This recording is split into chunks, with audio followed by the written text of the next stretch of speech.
All right, everybody, Cinephile Mike is here, and we are in Awards Season Review Season 4, counting down to the 98th Academy Awards with 98 reviews in 98 days.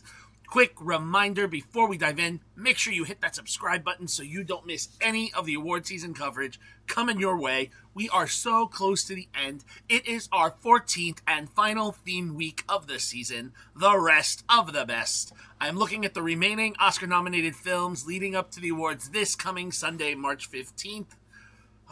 Still got so much to talk about, so let's move into it. Today, I hit the third and final documentary left for the season, Viva Verdi, co-written by the film's director Yvonne Russo and Christine La Monte. The film premiered at the Woodstock Film Festival last fall.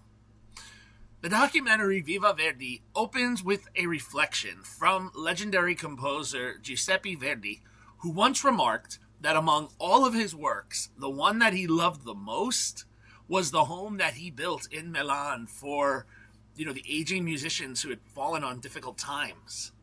In the heart of the city, in the Piazza Buonarroti, stands Casa Verdi, a residence originally envisioned not as a medical facility, but a true retirement home where musicians could live amongst their peers with dignity and share a lifelong devotion to music.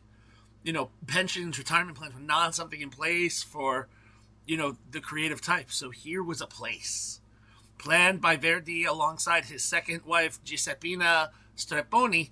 The home was constructed and finished in 1898 with the finest artists and designers and builders of all time. No expense was spared. And yet, once it was done, it remained vacant for a few years. Verdi insisted that it remain unopened until after his death, which would come in 1901, because he wanted to make sure that people felt welcomed, and he didn't want to be thanked by his peers. He didn't want to be thanked personally. He just wanted this place to exist. And today, Casa Verdi continues fulfilling that vision. The documentary introduces viewers to several of his residents, including renowned opera singer Claudio Giombi, violinist Tina Aleprandi, drummer Leonello Bionda, and soprano and pianist Chitose Matsumoto. Their daily lives unfold within this beautiful historic building where music and the arts remains at the center of everything that they do. The house, it's interesting, also has a rotating group of international music students who live amongst the retired performers, no more than 16 at a time. So it really creates this unique environment where the younger music students can seek mentorship from these professionals. And through these residents and through these students, we get a real intimate look at you could say, the rhythms of life within the casa. Music therapy sessions fill the halls. Informal performances break out amongst the residents, and teachers like the vibrant opera instructor Lina Vasta continue passing on their knowledge to the students. The documentary also expands beyond the residence itself. We follow the residents on some trips outside. We go to, Villa Verdi, the composer's own original home, and we look at, the institution that he created. It's fascinating. In Casa Verdi, there's several scenes where we see the residents drinking out of little teacups that say Viva Verdi etched into the glassware. It's that constant reminder of the composer his generosity was just, it made this community possible. The film expertly weaves together an impressive range of materials to tell this whole story. We get archival footage, historical photographs, so many photographs, clips from past performances of the residents, blended with contemporary cinema verite footage, and interviews with the residents themselves. Editors Dariana Cardilli and Federico Conforti move fluidly, seamlessly through these elements, crafting a structure that feels a little less like traditional documentary and more heartfelt tribute to the enduring role that music plays in the lives of the performers who dedicated themselves to it. And what makes it more engaging are the stories that are shared by some of the residents. Many reflect candidly on careers that were filled with just as many triumphs as there were hardships and struggles. And, they offer moments that are very, very poignant and sometimes very humorous and often unexpectedly moving and sometimes very sad. One of the film's greatest joys for me came when the stories gave way to the spontaneous performances, when a resident breaks into song, or a music therapy session where, these people with Alzheimer's and dementia actually remember a piece of music. It's heartwarming.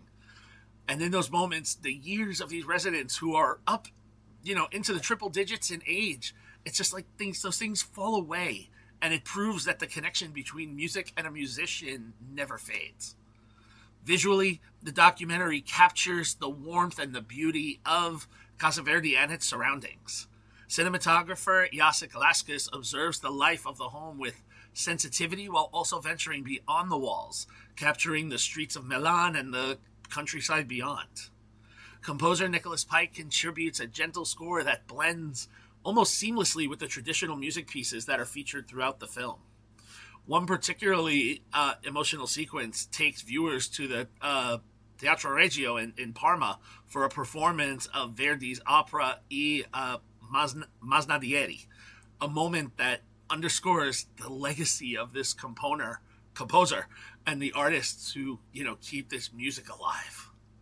Ultimately, Viva Verdi, it's a beautiful reminder that while voices may age and, stages may fade into memory, the love of music, that never truly leaves the people who dedicate their lives to it. Inside, that passion still echoes through every hallway, every rehearsal room, every spontaneous performance, proving, as the great bard said, that if music truly is the food of love, it will always play on.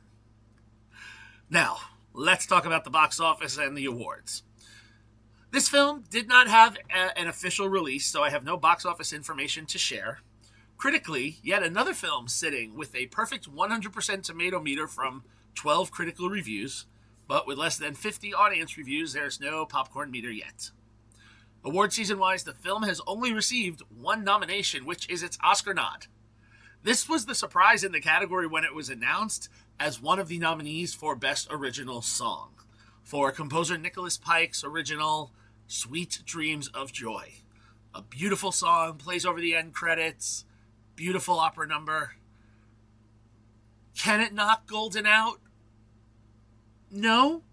But I am positive that the nomination sent many more looking for this delightful film, despite what other people may say about opera and classical performance as it is. So where do I land? This was a very sweet film that reinforces the importance of music and, how it plays a role in people's lives, especially for these residents, regardless. This is them. Viva Verdi, it's a sweet, it's a quick, it's a short, it's a 4-star film. Now, if you would like to watch it, you still have a chance. You have to head to Jolt, JOLT.com, where they have the exclusive digital streaming rights. So it is available for digital rental, not purchase, not for free, but worth it. But they are only going to be offering this until March 26th. So you want to make sure you get there to check it out before it's gone. All right. Thank you for joining me for episode 93 of Award Season Review, Season 4. We only have 5 days left. Please be sure to like the video, subscribe to the channel, share it with your friends, drop your thoughts in the comments. You can follow me everywhere, social platforms, Letterboxd, and of course, head over to my website, Cinephile Mike, for even more reviews and movie goodies.